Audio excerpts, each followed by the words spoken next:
Olá para você que está acompanhando os eventos dessa semana do Water Summit 2020, a reunião de cúpula sobre a água, uma iniciativa do consórcio PCJ com o objetivo de debater problemas e soluções para a sustentabilidade hídrica, além de dialogar sobre os objetivos do desenvolvimento sustentável propostos pela Organização das Nações Unidas. E para essa entrevista temos um convidado internacional muito especial, que vem de um país muito próximo a nós, que serviu de base para a nossa cultura e formas de pensar.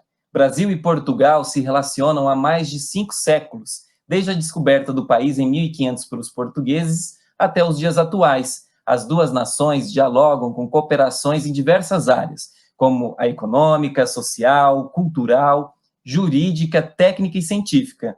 E hoje vamos discutir como podemos ampliar essas parcerias com a gestão da água portuguesa, além, é claro, de debater as diferenças entre o modelo português e o brasileiro. Para tanto, convidamos para o nosso bate-papo o presidente do Departamento de Engenharia do Instituto Superior Técnico da Universidade de Lisboa e presidente da Parceria Portuguesa para a Água, o senhor José Saldanha Matos. Matos possui uma larga experiência na área de recursos hídricos e saneamento. Até 2019, foi presidente da European Water Association, importante instituição europeia que trata de recursos hídricos e saneamento, mas já teve passagens por outras entidades internacionais da área, como a International Water Association, a IWA, e ele também é professor catedrático do Instituto Superior Técnico da Universidade de Lisboa, na área científica de hidráulica, ambiente e recursos hídricos. Ele já escreveu 300 artigos e mais de 250 estudos e projetos no setor de recursos hídricos, abrangendo temas como soluções simplificadas e soluções naturais de saneamento, modelação e controle de inundações urbanas e adaptação às alterações climáticas. É para lá de capacitado para tratar do tema central do Summit, como adaptar a sociedade, em especial a gestão da água, às mudanças climáticas. Seja bem-vindo, senhor Saldanha, muito obrigado por ter aceitado aqui o nosso convite para compartilhar conosco um pouco do que os portugueses estão fazendo para melhorar a sustentabilidade hídrica. Seja bem-vindo. Muito obrigado. Para mim também é uma grande honra, enfim, agradeço ao consórcio PCJ este convite, é uma grande honra estar aqui a partilhar conhecimentos e experiências com os amigos brasileiros. E já para a gente começar um pouco aqui o nosso bate-papo, entrando nessa questão de modelos de gestão, como que é esse modelo de gestão da água português? Como funciona a interação entre o público e o privado nesse contexto aí em Portugal? Sabe que a legislação da água em Portugal, e por isso o modelo de gestão, está muito influenciado por Bruxelas, ou seja, pela regulamentação europeia. Nós temos uma lei da água desde 2005 que transpõe para a ordem jurídica nacional a Diretiva Quadro da Água. Todos os países da Europa têm que obedecer à Diretiva Quadro da Água. E essa Diretiva Quadro da Água é um documento extremamente ambicioso de política da água. Tem por objetivo proteger as massas de água, por isso sejam superficiais interiores, sejam massas de água costeiras, sejam de transição, quer dizer, dos estuários, dos sapais, sejam massas de outro tipo, ou seja, interiores também, obviamente, costeiras e de transição. Não é? A ambição da Diretiva Quadro, que foi criada em 2000, foi aprovada em 2000, na altura em que a presidência da União Europeia era garantida por Portugal, essa Diretiva Quadro da Água, como disse, tinha objetivos muito ambiciosos. E o objetivo ambicioso era até 2020, por isso até este ano, 2020, todas as massas de água, fossem costeiras, de transição, superficiais ou subterrâneas, deviam atingir o bom estado. O que era o bom estado? Era o bom estado físico, o bom estado químico e o bom estado biológico. E, obviamente, que a ideia dessa lei da água era garantir a utilização sustentável da água, de acordo com os seus usos, proporcionar critérios de afetação para os vários tipos de usos pretendidos e também fixar normas de qualidade. Obviamente que esta Diretiva Quadro da Água era muito, muito ambiciosa e chegou-se a 2020 e a Europa percebeu, e Portugal, que nem todas as massas de água estavam em boas condições. Havia massas de água que estavam numa condição suficiente e outras estavam mesmo numa condição medíocre. Por isso é um grande desafio para a Europa continuar a investir em soluções e em modelos de gestão que garantam que esses objetivos são cumpridos no futuro. Em Portugal, a autoridade portuguesa é a APA, a Agência Portuguesa de Ambiente, que tem, obviamente, para além da lei da água, tem os planos de gestão de região hidrográfica, que são planos integrados com todas as componentes sociais, ambientais, técnicas, e também planos específicos para o meio urbano. Um plano muito importante, tem desenvolvido em Portugal um papel importantíssimo, são os planos nacionais ou planos estratégicos de abastecimento de água e de saneamento de águas residuais. Atualmente, e que de 7 em 7 anos são renovados. Neste momento, em 2020, que é o PENSAAR, abriu-se também a discussão, não só ao abastecimento de água e ao saneamento das águas residuárias, dos esgotos, mas também às águas pluviais. Né? É um desafio como sustentar as águas pluviais em meio urbano.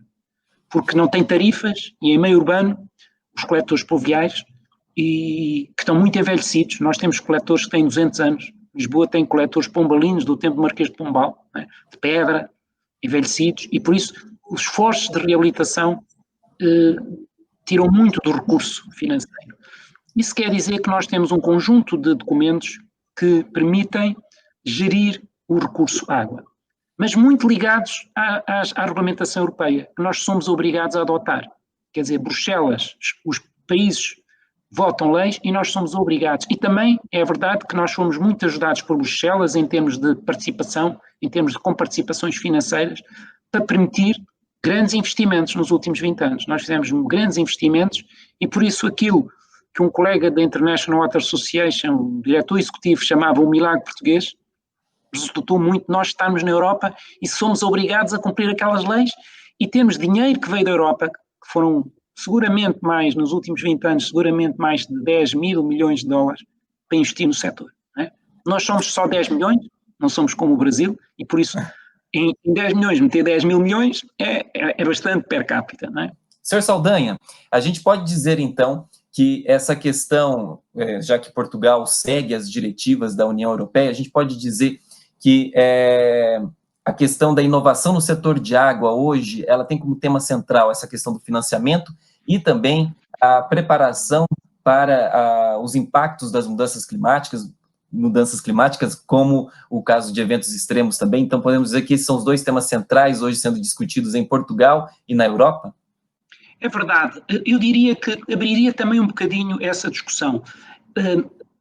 Por isso, basicamente, um dos aspectos muito importantes é o seguinte: a Europa, praticamente as infraestruturas na Europa estão quase todas construídas. As infraestruturas importantes, quer dizer, os serviços de água, os serviços de saneamento, as estações de tratamento de esgotos, quase está tudo construído. Por isso, o maior desafio é mesmo a gestão.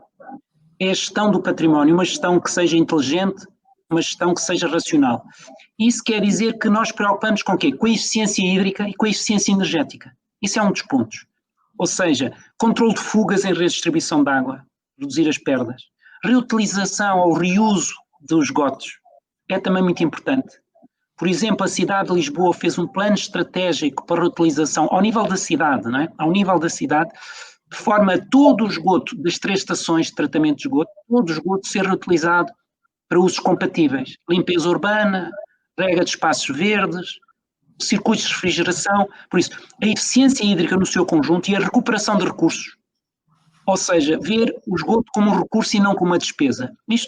E soluções inovadoras para isso, biomembranas, soluções inovadoras, são muito importantes na discussão europeia.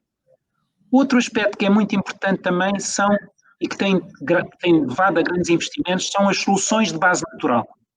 Soluções de base natural são aquelas soluções que não precisam de muita energia, que não precisam de conhecimentos especializados. Não é? O Brasil também tem grandes conhecimentos da lagunagem, os wetlands, não é? As zonas úmidas construídas ou as fitohectares. Hoje em dia, este conhecimento torna-se muito importante de conhecer como é que no meio da cidade nós podemos usar soluções de base natural. Não é?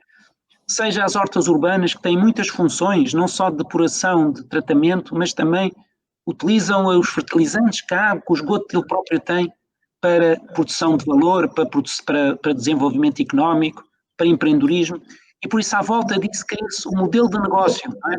Também. Por isso as soluções de base natural em em ambiente tem sido também, tem merecido da Europa e de Portugal também enfim, um aspecto muito importante. Outro aspecto importante que foi, enfim, que ganhou uma dinamização forte foi o problema entre a água e saúde pública e pandemia. Hoje em dia há uma grande investigação a partir do esgoto perceber-se se há surtos pandémicos ou não. Medem as células vivas dos vírus do Covid, do esgoto, para perceber se aquela bacia, se naquela área, quantas pessoas estão infectadas. Não é? Por isso, basicamente, usam a água, usam os conhecimentos de inovação do ponto de vista da detecção para prever o que é que vai acontecer daqui a uns dias naquela zona, em termos de infecções, etc. É uma espécie de uma prevenção. Não é? Pronto, e por isso também água e saúde pública e pandemias é uma coisa que mereceu também, enfim, investigação, grande utilização de recursos para isso.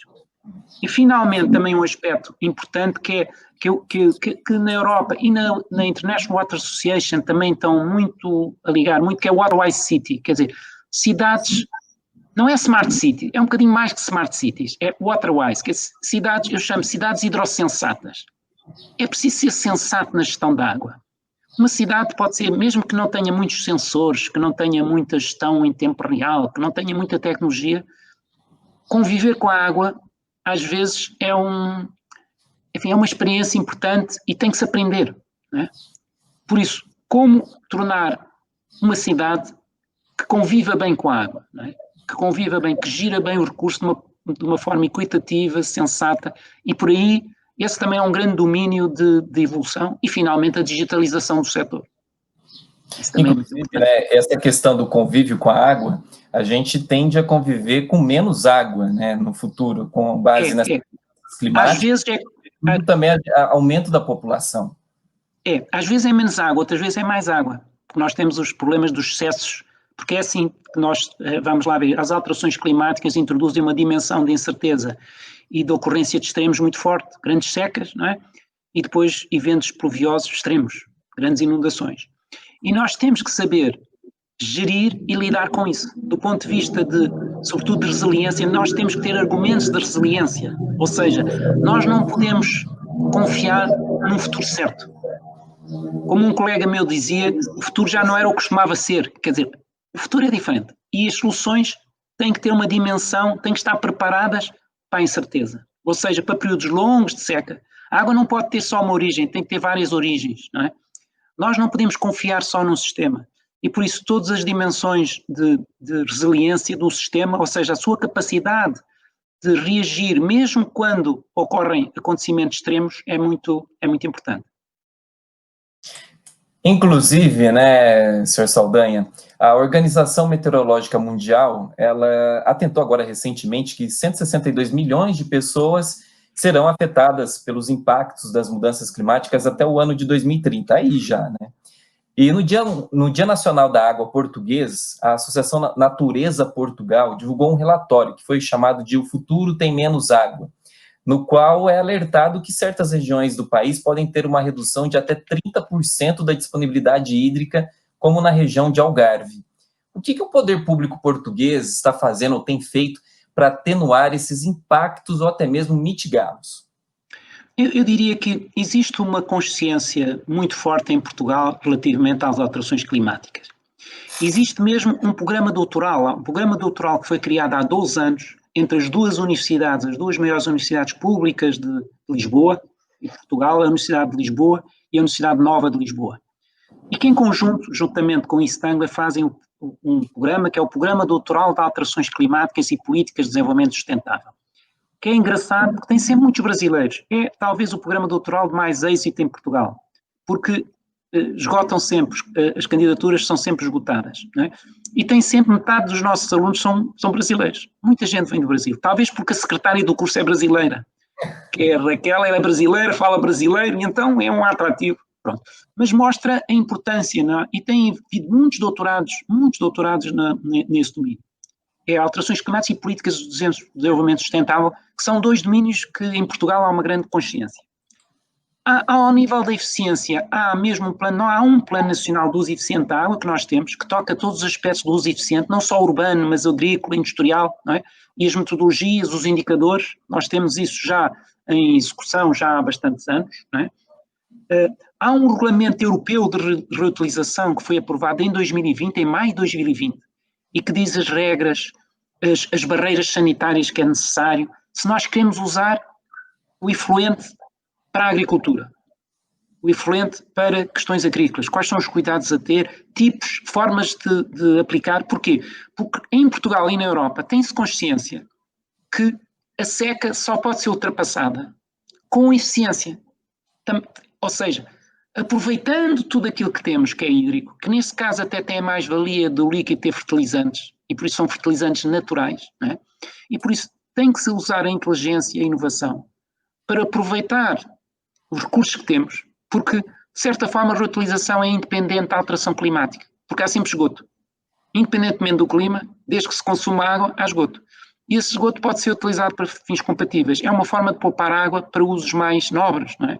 E por isso todos os aspectos de controle de fugas, de reutilização, existe legislação, existe obrigação. A Europa, por isso Portugal, até 2030, prevê o nível de reutilização, que é 3%, passar obrigatoriamente para 15%, multiplicar por 5. E é também uma forma de combater as alterações climáticas. Depois, existem também muitas iniciativas, as principais cidades portuguesas, Lisboa e outras, que têm planos de ação contra as alterações climáticas, contra as mudanças climáticas. Têm programas de ação, às vezes são até regionais, conjuntos de municípios que se juntam para o seu programa conjunto de combate às alterações climáticas. Mas o aspecto do uso eficiente é sempre muito importante. Depois, também tem combate às inundações.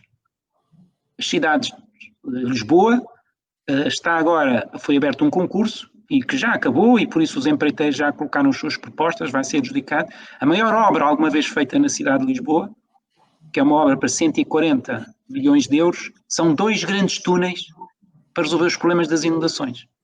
Por isso há uma grande consciência, e esses túneis já foram projetados para períodos de retorno de 100 anos, tendo em conta as alterações climáticas previsíveis.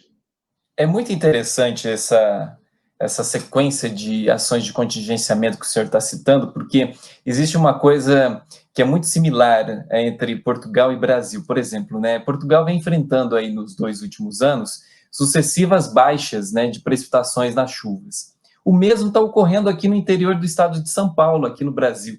A nossa região aqui, a nossa bacia, a bacia do PCJ, há 2, 3 anos que a gente vem enfrentando de sucessivas quedas no nível de precipitações, né? Que ações de contingenciamento, então, além dessas que o senhor já citou, que Portugal está fazendo, que o senhor acredita que poderia também ser replicado aqui no Brasil, já que as ações, né, os eventos extremos, parece que são similares o que está acontecendo aqui com o que está acontecendo aí em Portugal também. Ao mesmo tempo que cai essa nível anual de chuvas, a gente tem problemas de enchente com chuvas muito fortes em curtos espaços de tempo. Como que isso está sendo tratado aí em Portugal e o que o senhor acha que pode ser replicado aqui no Brasil também? É assim, uma das coisas muito importantes, eu digo sempre que uma coisa muito importante é conhecer para resolver, inovar para criar. Nós precisamos, a primeira coisa que se faz, e em Portugal tem seguido este trajeto, é medir. A monitorização é fundamental para que a solução seja melhor. E nos planos que nós realizamos aqui em Portugal, há vários planos, os planos das zonas críticas, das zonas ou por causa de inundações extremas ou por causa de secas extremas, mas no caso das inundações extremas, as soluções que nós temos vindo a encarar é sempre, primeiro, quando se faz um plano, o primeiro ano é dedicado a monitorizar, em grande parte. Ou seja, meter sensores, meter odómetros para medir a precipitação e meter sensores nos coletores, não é? Para medir a altura da água. Para termos ideias concretas de qual é a relação entre a precipitação e o caudal que é gerado. E para suportar a decisão, para ser uma decisão informada das soluções. Depois, o tipo de solução com base nessa informação é que se faz propriamente os planos e os estudos. Por isso, ter informação do cadastro, ter informação real de medição, não é preciso muito tempo, basta, se calhar, às vezes 3 semanas de medição, 3 semanas de tempo seco e mais 10 ou 20 eventos permite-nos ter uma ideia dessa relação e calibrar os modelos. Hoje em dia, nós em Portugal usamos muito modelos dinâmicos de relação da precipitação e escoamento e modelos 1D, 2D, quer dizer, modelos que simulam o impacto da chuva ao nível da superfície também, não só nos coletores. E por isso os tipos de soluções são basicamente sempre o mesmo, e eu acho que em Portugal e no Brasil e no resto do mundo são sempre mais ou menos os mesmos. Ou soluções de mitigação que é soluções que reduzem os caudais. E as soluções que reduzem aos caudais só há duas. Umas de infiltração, quer dizer, colocar coberturas verdes, green roofs, ou cortar, intermear nos pavimentos permeáveis, pavimentos impermeáveis, quer dizer, favorecer a infiltração e favorecer a reserva. Infiltração e reserva, quer dizer, espaços verdes, e isso faz-se a um nível precoce do planeamento urbanístico.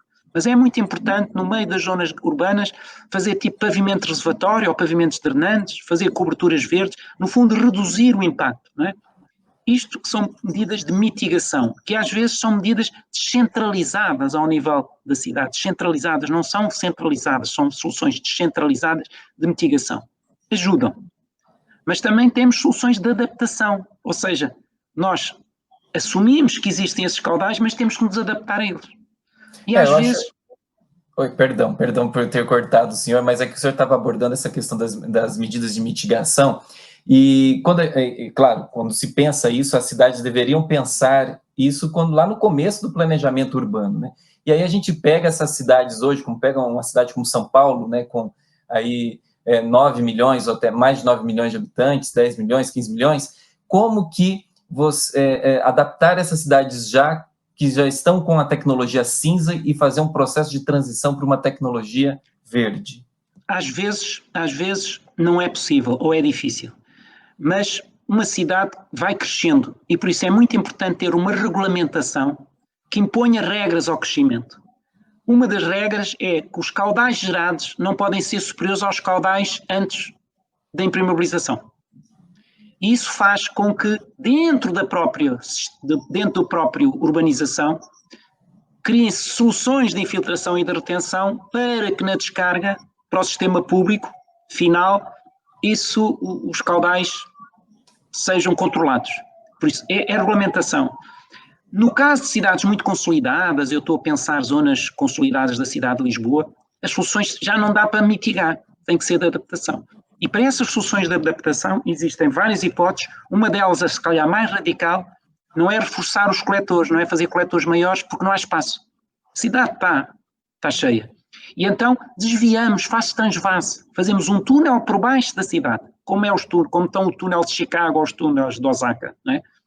Um túnel que cruza a cidade com poços que interceptam as bacias e que levam a água diretamente para o mar. Ou seja, protege as zonas baixas, porque nas zonas baixas, junto da costa, é que estão os problemas. Então há um túnel que atravessa toda a cidade, são dois, que atravessam toda a cidade e que recolhem todo o caudal das zonas altas e protegem a zona baixa. E que não tem interferência na cidade, porque o túnel, há zonas que está a 70 metros de profundidade, às vezes que está a 30 metros, são obras caras, complicadas, mas não há forma de resolver se não ter soluções drásticas. Há casos em que nós temos que ter uma solução drástica para o futuro, não é? E agora a gente poderia partir para uma questão mais de sensibilização, né? Como que a população vê essa questão dos serviços públicos prestados em gestão de recursos hídricos aí em Portugal, e também um pouco da sensibilização quanto ao consumo de água. Como que é o consumo de água por parte da sociedade portuguesa, né? Eu queria que o senhor abordasse um pouco essa questão, porque tem um dado aqui muito interessante, que foi a entidade reguladora dos serviços de águas e resíduos, a ISAR, que publicou um relatório anual dos serviços de águas e resíduos relativo ao controle da qualidade da água do consumo humano em 2019 aí em Portugal, no qual constatou-se que a qualidade da água portuguesa está na ordem de 99%, ou seja, esse número gera uma confiança na água que a população recebe aí na casa dela. E como que é, então, essa gestão, essa visão da população acerca da gestão portuguesa da água? Pronto, é assim, nós tivemos uma grande seca em 2005 E foi lançada uma campanha, a campanha educativa da água, no sentido de uso eficiente da água, no interior das habitações, na agricultura, e a partir daí, tipicamente nas maiores cidades portuguesas, como na capital, o consumo começou a baixar. Teve grande impacto. Depois nós tivemos também uma grande seca em 2018, uma enorme seca também. E basicamente o que eu posso dizer é que a população tem que ser sensível, tem sido sensível a isso. O custo da água, o custo por metro cúbico também tem subido. E por isso, os incentivos à poupança têm sido grandes, novos equipamentos, novos controlos. E por isso eu diria que a população em geral está sensibilizada, está de certa forma sensibilizada para o uso eficiente da água. Aquilo que o antigo diretor executivo da IWA chamava o milagre português, resulta de facto de que nós temos um organismo muito, muito forte que é a ERSAR, a Entidade Reguladora dos Serviços de Água e Resíduos em Portugal, é uma entidade nacional que tem um grande poder, não é? E foi graças à ERSAR e também graças às verbas que vieram da União Europeia que houve uma grande evolução, de facto, na qualidade da água. E é verdade que esse indicador de água segura é um indicador que resulta do produto da percentagem de comprimento da frequência da amostragem pela percentagem de comprimento dos valores perimétricos. Ou seja, nós temos um decreto, não é, que regulamenta uma série de parâmetros microbiológicos, uma série de parâmetros químicos e uma série de parâmetros complementares. E para ter um bom indicador é preciso cumprir com uma certa percentagem todos esses parâmetros. Ora, o que acontece é que Portugal, que em 1993 tinha um indicador de 50%, em 2015 atingiu 99% e agora tem-se mantido sempre estável. Por isso, basicamente, no que respeita à água, ninguém se pode queixar. Ninguém se pode queixar. Temos água de boa qualidade em todo o país, não é? Praticamente, se nós somos 10 milhões, 9 milhões,9 têm água de boa qualidade. Por isso houve uma grande Agora, evolução. Sr. Saldanha, essa qualidade da água, que é notória aí pelos os dados que são apresentados, né, nesses relatórios, isso não facilita aí a questão da população pagar o valor justo da água, ou seja, a população não liga de pagar mais pela água porque está garantida a qualidade e a disponibilidade?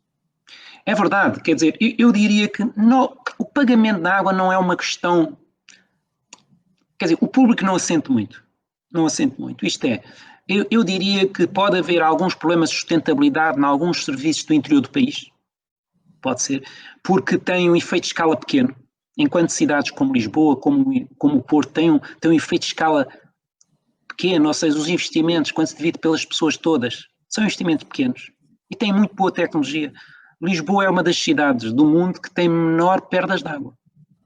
As perdas de água em Lisboa são inferiores a 10%, porque tem um sistema de controle inteligente, de sensores, tem equipas que reagem imediatamente e por isso é dos sítios da Europa onde as perdas são inferiores. É Lisboa, Singapura, há poucos sítios do mundo onde o sistema de perdas seja tão controlado como é na cidade de Lisboa. Mas eu diria que estes sistemas, fora alguns sistemas do interior, eu diria que não há propriamente problemas de sustentabilidade económica dos serviços de água e resíduos. É óbvio que no interior, com menor população, e por isso com investimentos que ainda se tem, eu diria que há partes que não têm uma sustentabilidade assegurada, não é? E em Portugal às vezes discute-se o problema das transferências de verbas entre os mais ricos e os mais pobres. E foi por causa disso que nós tivemos um sistema que quer dizer, enfim, as águas de Portugal são uma holding de várias empresas. E aqui há uns anos houve uma transformação estrutural no sentido das empresas cobrirem não só o litoral onde estão as cidades com maior escala, mas também o interior, para ser uma tarifa única, ou seja, para os ricos pagarem aos pobres, basicamente. Sim. E para dar mais equilíbrio ao sistema. Inclusive, essa Águas de Portugal, que é a empresa de abastecimento aí, ela é uma empresa estatal, né? Nós chamamos uma empresa estatal, mas de setor empresarial. É o setor empresarial do Estado. Isso, e se ela atende 80% da população. Esses outros 20%, quem que faz a gestão desses 20% restante aí da operação? É assim, as Águas de Portugal, essa holding, enfim, atua em todo o país e também no estrangeiro, mas eles fazem a gestão da chamada alta, ou seja, as estações de tratamento, das adutoras principais e dos reservatórios principais. Mas depois a gestão da rede em baixa, ou seja, da rede no interior das cidades, aí são os municípios que fazem. Por isso, de facto, abastece, não é? Abastece 80%, mas não gera as redes interiores, exceto em Lisboa, que é a PAL, Empresa Pública de Águas de Lisboa, empresa portuguesa de Águas de Lisboa, que pertence também à holding Águas de Portugal, não é? Mas os outros 20% são geridos diretamente pelos municípios, não é? Há partes de Portugal, a zona de Viseu, que eles também têm a sua barragem, a sua estação de tratamento de água, os seus sistemas de saneamento, eles próprios gerem, não é? E também, por isso, municípios ou conjuntos de municípios, muitas vezes a concessão a privados. Também há entidades privadas, não com uma grande expressão, mas entidades privadas que fazem a gestão dos serviços. Bom, Sr. Saldanha, infelizmente o nosso tempo está acabando. Foi uma entrevista muito enriquecedora, principalmente para a gente conhecer um pouco mais desse modelo português. E gostaria de deixar aqui o consórcio PCJ à disposição para parcerias e trocas de experiências com a Universidade aí de Lisboa e também da parceria portuguesa para a água. Mais uma vez, muito obrigado por ter aceitado aqui o nosso convite e participar do Water Summit 2020 do consórcio PCJ. Gostaria que o senhor agora fizesse suas considerações finais. Pronto, no fundo é só para dizer que nós vivemos num quadro de grandes alterações. Agora, é muito importante, há 2 ou 3 coisas que estão a acontecer no mundo e que fazem com que essas parcerias e que essas ligações entre Portugal e o Brasil sejam cada vez mais importantes. Uma das razões é precisamente o facto de a chamada sociedade das cidades, quer dizer, a urbanização está ocupando todo o território. Aqui em Portugal quase tudo é cidade já, não é? E aquilo que está à volta da cidade é para alimentar a cidade. Alimentar em água, alimentar em alimento, alimentar em energia. Todos os dias entram milhões de metros cúbicos de água na cidade. Todos os dias gastamos milhões de quilowatts-horas de energia. Todos os dias são milhões de toneladas, milhões de materiais. E é importante nós termos uma cidade que seja sustentável. E para isso é preciso conhecimento. E o conhecimento exige parceria, não é? Nós vivemos num mundo global, nós chamamos the winner takes it all, quer dizer, a escala é importantíssima, sem escala as pessoas estão perdidas, por isso juntar a escala para no mercado competitivo ter soluções boas, até para exportar conhecimentos para terceiros, para a África, para o resto da América do Sul, é importante a ligação, é muito importante. Outro aspecto, além da globalização, é muito importante a inovação é que faz a diferença, e para se fazer inovação, para entrar naquilo chamado Oceano Azul. A inovação é muito importante porque torna-nos especiais. Quem tem um produto inovador é especial. Não precisa de concorrer, porque ele tem um produto especial. Ora, esses produtos especiais só se conseguem com muito conhecimento. E o conhecimento é fácil quando se juntam competências diferentes e entidades, países com experiências diferentes. A experiência soma, enriquece. E por isso eu diria que nós estamos a viver... Nunca foi tão importante no mundo, nunca foi tão importante as parcerias, juntar experiências e por isso, enfim, eu como presidente da Parceria Portuguesa para a Água e também do âmbito da Universidade, na Universidade de Lisboa, eu com certeza que a gente vai ter oportunidades de fazer essas ligações, enfim, e com as nossas equipas, de forma a partilhar essas experiências e para bem do desenvolvimento dos nossos povos. Muito obrigado. Com certeza, e após passando esse processo de pandemia, que esperamos que em 2021 isso tudo seja resolvido, vamos aí fazer visitas e conhecer mais tanto aqui o nosso trabalho de gestão aqui no Brasil, como também o trabalho de vocês. Muito obrigado. Estou desejando. Muito obrigado aí pela sua entrevista. E a você que está nos acompanhando aqui no Water Summit, fique atento à nossa programação e participe de todos os eventos para receber o seu certificado de participação. Temos as rodas de conversas, os webinários, outras entrevistas que vão ocorrer, eventos ao vivo, não perca nenhum deles. Todos disponíveis aqui no site oficial do evento. Um forte abraço a todos e até a próxima.